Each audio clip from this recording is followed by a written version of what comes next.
Hello, hello, everybody. I am Dr. Tina J. Ramsey, the host of the Tina Ramsey Show and podcast, powered by CTR Media Network. And our show is all about motivating you if you are an entrepreneur, you make 6 to 8 figures, or our viewing audience who want to learn from 6 to 8 figure earners. And so I do a series of having these one-on-one conversations with you, as well as bringing on fantastic guests throughout the season, and also sharing some of the community work that we do with the Tina Ramsey Show, powered by CTR Media Network. So today, I have been doing this series about entrepreneurial, dear entrepreneur. having this kind of raw, relevant, needed conversation to get like in the trenches of entrepreneurship. And most entrepreneurs, they feel this, they experience this, but they don't talk about this. So let's talk about this thing of this need for acceptance. And we can see how this need for acceptance not only deals with business and entrepreneurship, but also dealing with your personal life. And so what I realized some years ago, and I don't know what it was, I don't know what triggered it or whatever the case may be.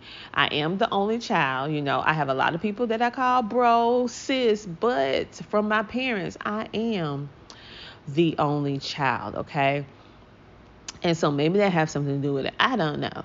But this need for acceptance and feeling like you cannot achieve your goals unless you are accepted by a certain business partner, a certain group of people, a certain organization, or whatever, that if that collaboration or affiliation does not go through, then you are through. And let me just say that is faulty thinking, especially for those of you who are faith-driven like myself, because with God, all things is possible. But it was something in me that had some insecurities years ago that I was consistently seeking to be a part of everybody's situation.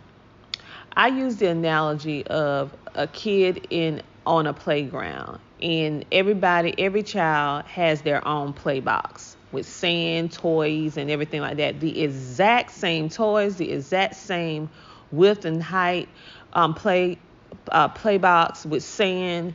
Everything is the same. But you get distracted to look at what the next child beside you or in front of you or behind you has. And everybody has the exact same thing, but theirs just look better. Or you feel like in order for you to build the best sand house or castle, you have to be over in their sand, right? You can't do it by yourself on certain things, right? And so what I found, due to some deep-seated insecurities in me, because it had to be, I'm being totally 100 with you. This is just my observation because every now and then I evaluate myself and think about ways to improve, and due to past trauma, unroot and heal whatever that is. And so I noticed that I developed the habit of seeking and reaching out to be a part of not everybody, but certain people's situations. And that opened a window of anxiety, panic, frustration, mistreatment, and just uneasiness. And we're not even talking about from a financial standpoint. I'm talking about from just on the level of emotions and mental well-being. And I'm going to tell you what I mean. These groups who I felt I needed to be a part of, because on the outside, they looked like they had what I was trying to achieve. So maybe it was growing my influence, or maybe it was reaching a certain level in entrepreneurship, or maybe it was a certain style of how they do things that I admired or whatever like that. And so I seeked out individuals who I felt that was doing better than me, so that I could be in the midst of people who were doing better than me, and so I could thrive. I felt like I had to, right? And so what happened, I began to have a series of poor judgments, poor collaborations, and where I was being depleted of all of my gifts, talents, and expertise, seeking to be accepted in these so-called power people, power groups, right? Where you look and you say, oh my goodness, they have so many followers. Oh my goodness, they have so many people at their event. Oh my goodness, they have books. Oh my goodness, this, that, and stuff like that. In order for me to be able to achieve whatever it is, I have to do exactly what they do, but do it within my niche, right? That was faulty thinking.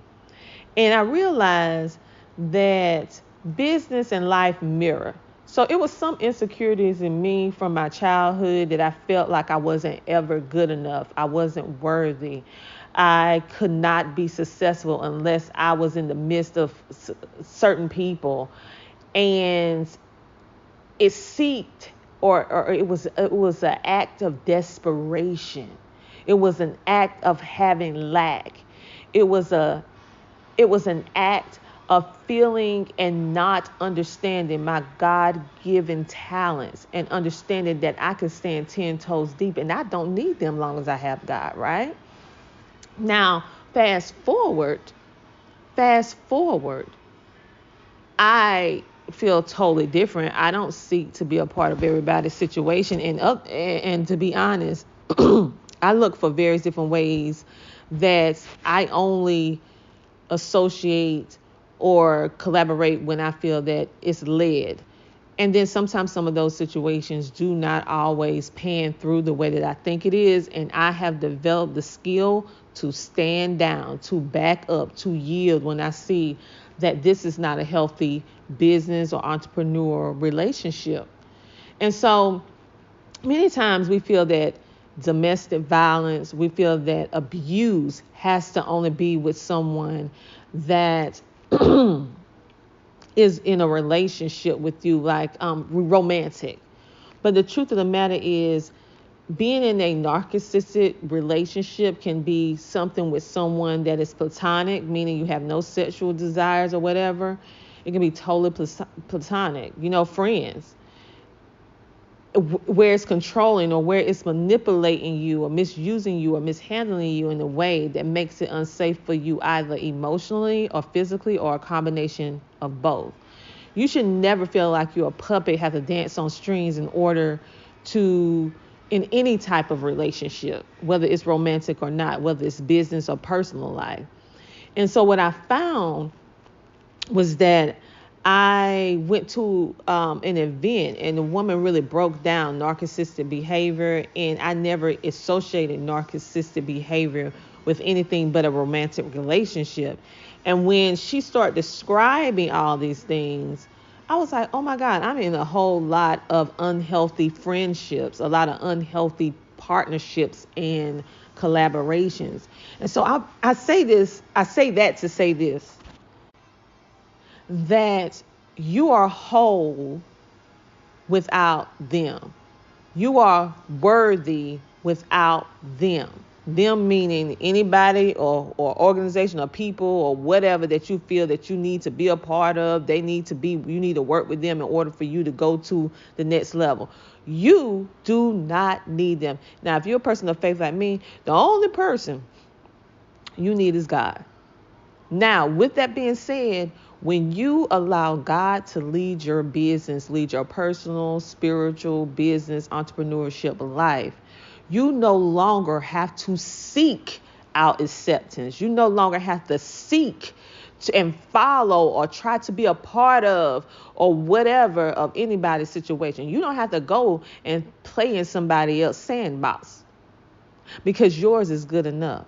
And what happens is, when you have this type of posture where it's not so much you, it's God, God will send. It switched from you seeking people to people finding you. And I'm in that season where I don't seek people. Actually, it's flipped. People seek me. But it took me a very long time, and also to be honest and raw with myself, in the sense that I had to admit that I had a problem. I had to understand that I didn't love myself the way that I was supposed to be loving myself. Therefore, I attracted the wrong type of business collaborations, the wrong type of associates, and sometimes with friendships. Not saying that all of my friendships was like totally in the garbage, because I'm not saying that. What I am saying is I entertained being around people that I knew did not serve me well because of what they had, which I felt that in order for me to have that, to be able to achieve whatever it is that I was trying to achieve at that point, I had to be in the midst or in the circle with them. Be weary of circles. Let me say it again. Like right now, I'm talking like off the top of my head. So this is just, listen. Be weary of circles that you have to be, in order for them to accept you or even have a conversation with you. It has to be some type of transaction. Because what's for you is for you. You have some people that are gatekeepers. You have some people that they will not help you unless you do X, Y, Z. And that's up to you. But I'm saying you do not need their circles. You do not need their network. You do not need their approval. You do not need their acceptance. You do not need them. The only thing you need is God. You don't have to seek out anyone in this season. Everything that you need, it will be sent to you when you are being obedient to what God has for you and what you're doing with your purpose and your business and your personal life. I am in a season where my emails, where my text messages, where my any form of communication that I have, whether it's email, TV, podcast, magazine, people seek me. I don't have to seek them. It's very rare that I reach out. Very rare that I reach out, and I only reach out when I'm led to do it. But it took me a long time to get to this point. It took me a very, very long time, because it was something in me that I always felt that I wasn't good enough. I wasn't smart enough. I didn't speak well enough. I didn't look well enough. I wasn't educated enough. I came from a small town, so I didn't have the knowledge that some people have in the big cities. I always felt like I was the one below the level of the average person for some strange reason, dealing with past trauma, right? And so what I did that self-work, figuring out why that was the case. And I started working on myself internally and healed. And once I start understanding I am worthy, anybody that works with me, it's a good thing, honey. I am the cream on the crop. I am the icing to your cake. I am the honey to your tea. Once I understood the value that I brought to the table, whether or not that person, people, organizations, whomever, whether on the personal business side, whether they saw it or not, I stand in my excellence. I stand in my confidence. I stand 10 toes deep. I know who I am. I know what I bring. And guess what? I know that I don't need everybody. God always sends the right people, the right situations in order to help you excel according to his will. So as long as you let him lead everything, you will be okay. And I had to learn that. I mean, trial and error, crying, all kinds of things, just to understand. Being in very terrible collaboration relationships, being mishandled, misused, taken advantage of, paying out unnecessary money that I should not have been paying out, because they would constantly say, you need to do this, you need to do that, this costs this. And I'm feeling like, okay, they have more experience, they've been doing this longer than me, so they know what they're talking about.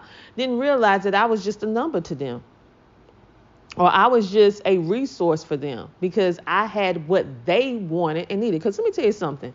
People are not going to collaborate with you, affiliate with you, or associate with you if you don't bring some worth, even if you don't see it yourself.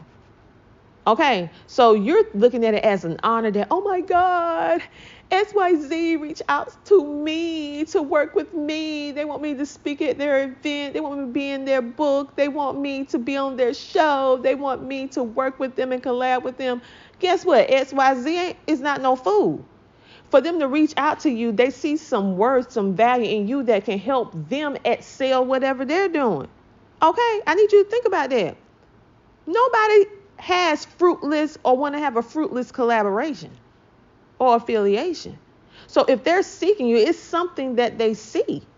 It's just the problem is you don't see it. And when you don't understand your worth, you get mishandled, you get used, and then you are left feeling empty, because here you poured out all your gifts and talents and you gave your pearls to the wrong people. The Bible say you give your pearls to swine. Okay, so you gave it out, and then you're feeling like, okay, this is something that I normally charge for, but I let them get it for free because they say they want to collaborate. And I saw a post on social media that hit me in my hoo-na-na.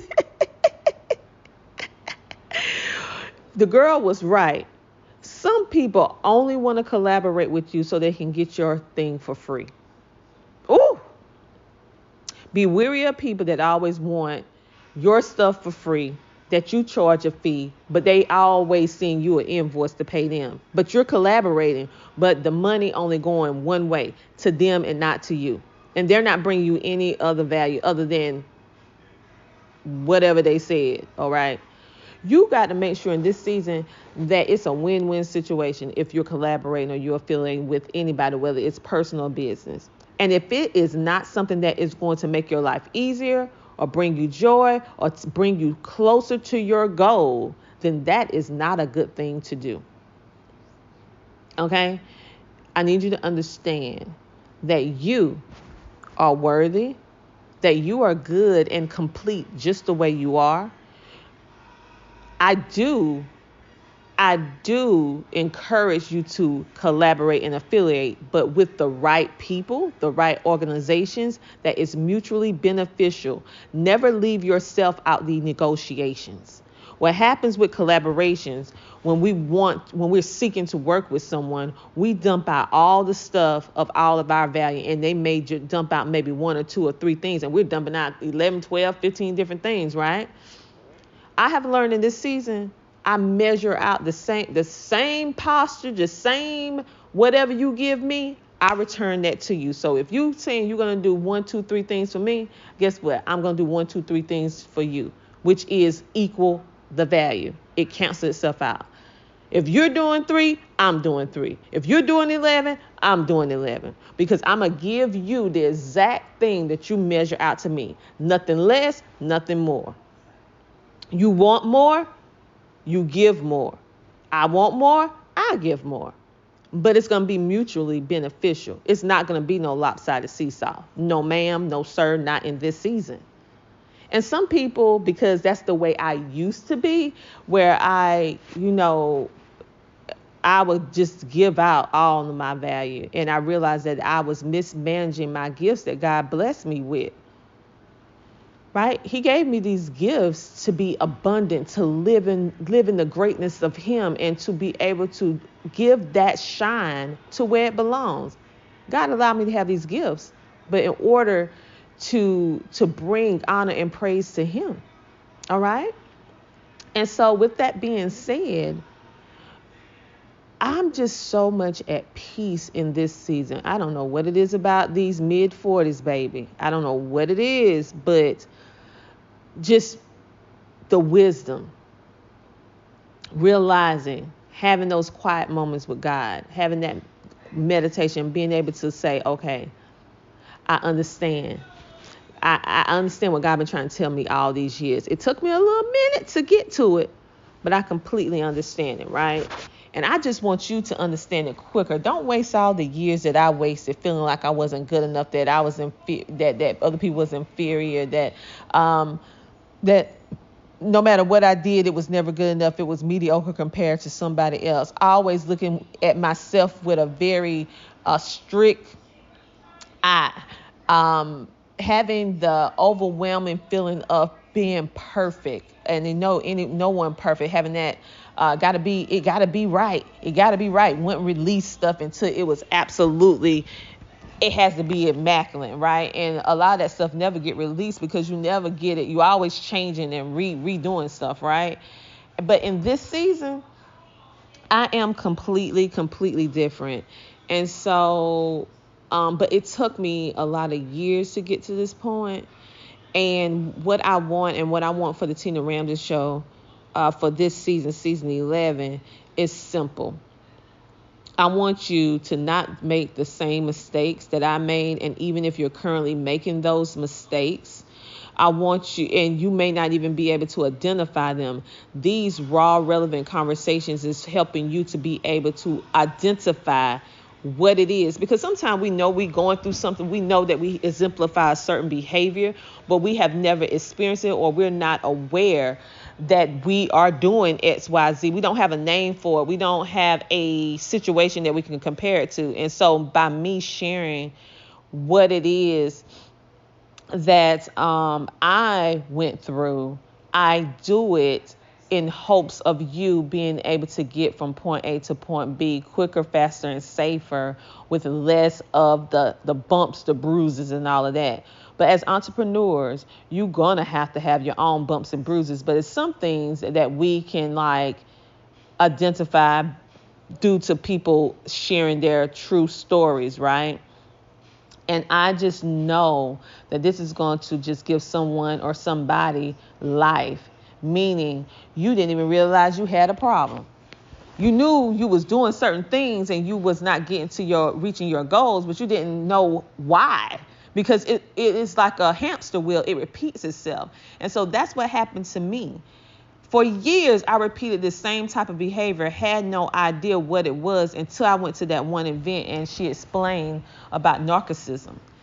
And also, and then I heard some different things over the years, and I realized what it was. And I realized that if you are a person consistently seeking out acceptance, approval, and worthiness in the midst of being involved with other people in order to be happy, then that's your problem. It's something that either happened to you when you was younger, or some type of traumatic whatever that makes you feel like you're not worthy. And the very first step that you need to do is tap into those emotions and figure out why, and then fix it. Because if you don't fix it, you're going to continuously repeat the same behavior over and over and over again, which creates a cycle of a very unhappy life. I can honestly and emphatically say that at this point, currently in my life, I am whole, I am complete, I am rest assured, I am worthy. I know that I am good enough with or without XYZ. And if I'm not good enough for XYZ, then it's okay with me. I'm fine with walking away. I am strong enough to say no when something don't work for me. And I am confident with God enough that if I am working and doing something with someone on an affiliation or a business partnership or whatever the case may be, and it start not working for me, where it is not bringing me joy and happiness, I remove myself from groups, rooms, and associations, affiliations, and collaborations that do not serve my mental well-being as well as if it's taking more than it's giving. I, with God's help, because it ain't just me, it is really God. He helped me to see it and identify it. And I have the confidence in Him, the trust in Him, to remove myself from any situation that is not right for me. and I don't worry about how other people think about it. Because at the end of the day, it's about me and my relationship with God. It's about my life, my happiness, my worth. Because if I feel like someone is trying to diminish or take away, it's time to move on, baby. That just simply means that our relationship has expired. And you need to learn how to leave relationships, partnerships, business, whatever, personal or business, when it's not serving you, when it has expired. The problem is we tend to hold on to these relationships, whether personal or business, after the expiration date, and we wonder why things go awry. Is because it has expired, and being that you're consistently trying to hold on, that's the problem. So if any of this audio episode hit you in a way that made you say, man, that's me, what I want you to do is take some quiet time and figure out why you're doing this, and then take the steps to step by step heal yourself. Now that may be in the form of you getting therapy for some people. And then for some people, it may just be that you need to remove yourself from unhealthy relationship, both personal and business-wise. Or maybe it means that you need to disassociate, pull yourself away. Maybe you're a part of too many things, and that's why you can't get anything done. I used to be so micromanaged for every second of the day, a part of everything, and never said no. I was that yes girl.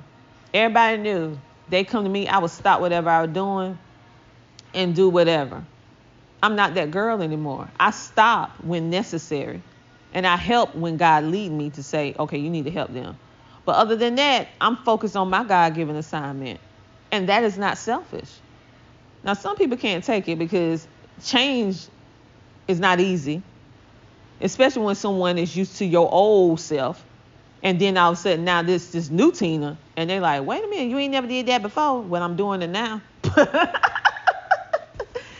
So you're going to have to be okay with, you're going to rub some people's shoulders the wrong way. I'm not saying being rude or arrogant or anything like that, because that is not what this is about. This is just understanding your self-worth and putting yourself first, and stop putting yourself on the back burner. I mean, put yourself first in the sense that if you're a person like how I was, I always put everybody else first, and if I got to myself, but more than likely I didn't.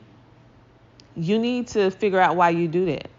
Why you tick like that? What is it that make you feel like everybody's situation, everybody's vision, everybody's mission is more important than yours? And in order for you to find yourself and to find happiness, it has to be within somebody else's vision. It's nothing wrong with working in somebody else's vision and their mission. But is it serving you? Does it bring you some kind of emotional joy or contentment? Do it add on to what you're already doing? Is it doing what you feel that you're on this earth purpose to do? Is it something that you're more led to do by God, or is it something that you're doing because you feel like it will provide some sort of elevation, right?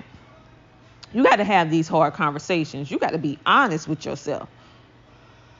Because honesty is the only thing that's going to get you through in this unique season that we're living in. It's going to be transparent, honest, and raw. And if you can't be honest with yourself, then how you expect other people to be honest with you? And you're going to have those hard conversations. And sometimes some people may get upset because you was the yes person all the time, and now you're saying no. And of course, you can work on a very diplomatic way of saying no. You don't have to be rude. No, I ain't doing it. But you can be, very diplomatic when you say no. That you can still leave that window open or that door open. That when you have more time, or when you want to do something with that person, the window or the door will be open for you to be able to collab in the future, affiliate in the future, or work on a project with them in the future. Don't be rude to people. Now, this is not an episode telling you to go be rude. No. This is, you can be very diplomatic with it, and just say what you mean what you say, and make sure that you take care of yourself. And I had to learn this the hard way. I learned this after pretty much burning myself out doing everybody's situation, everybody's thing, doing everybody's thing because I felt like I had to, because I hear people say, you got to grind, you got to hustle. You don't need no sleep. You sleep after the work is done. Listen, that will put you 6 feet under real quick. Real quick. And I had to learn the hard way. And the sad thing is, when I do this self-reflection, is that it literally took me years to see it. And I wish I could have saw it sooner. But I guess, that was all part of the plan. I needed to go through and experience it in different levels, different people, different organizations, and to be able to see so that I can identify. Because emotions, like I might not remember every situation that happened that made me feel uncomfortable or did not serve me, but I'm going to remember how it made me feel.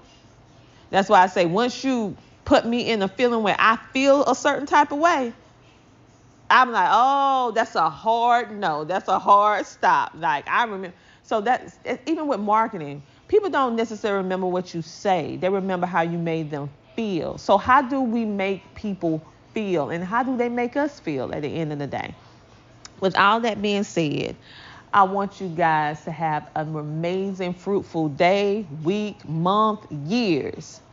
But first, you got to do the inner work with yourself so that you won't be attracting these type of people that are greedy, that are manipulative, that are misusing, that only they want to get all of your stuff for free. They want to manipulate you in a way that you give all of your whatever, your gifts and talents to them for free, but then they charge you a fee. That is not a good situation. So I really want you guys to really think this through. And I want you to be honest with yourself, because this is how you're going to truly be successful in 2025 and beyond. But you need to lay the groundwork in 2024, because 2025 is going to be fast and rapidly moving, and people who have their stuff in place, those are the ones who are going to be winning. Okay? And you want to make sure that you're winning. And this is not just for 2025. This is, I like to say, 2025 and beyond.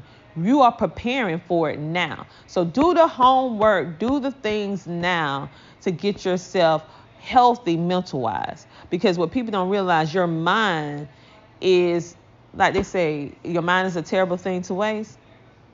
Once you get your mind straight, get your intimate circles straight, it will work in your personal and business life. On that note, you guys, I hope you have a great, amazing rest of your day. Thank you for tuning in to these raw, relevant conversations, these one-on-ones with my special audio series, Dear Entrepreneur. And I intentionally have different things going on in the background and all of that, because I'm not going to edit these. It's going to be raw, unedited, all right?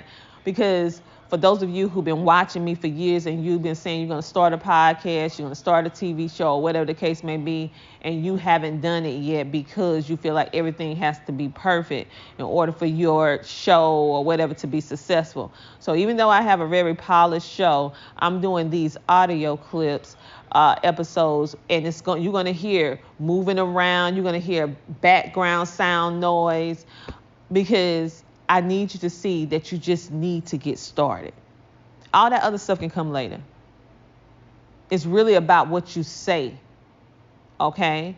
And so this is your confirmation for those of you who've been listening to me for years. I get the emails. It don't have to be perfect. Right now, I am not using my high power microphone. I am speaking to you on my cell phone for a purpose. I'm going back to my roots for purpose. I started my podcast with a cell phone. And on these Dear Entrepreneur series, I'm using my cell phone. I'm recording. I need you to see that it can be done even if you don't have what you want to have right now. The other stuff will come. It will come. You just need to get started. What is it that God wants you to do? What is it that you're supposed to be saying? I need you to get to saying it. I need you to get to doing. Have a great, amazing rest of the day, and I'll talk to you later. Bye.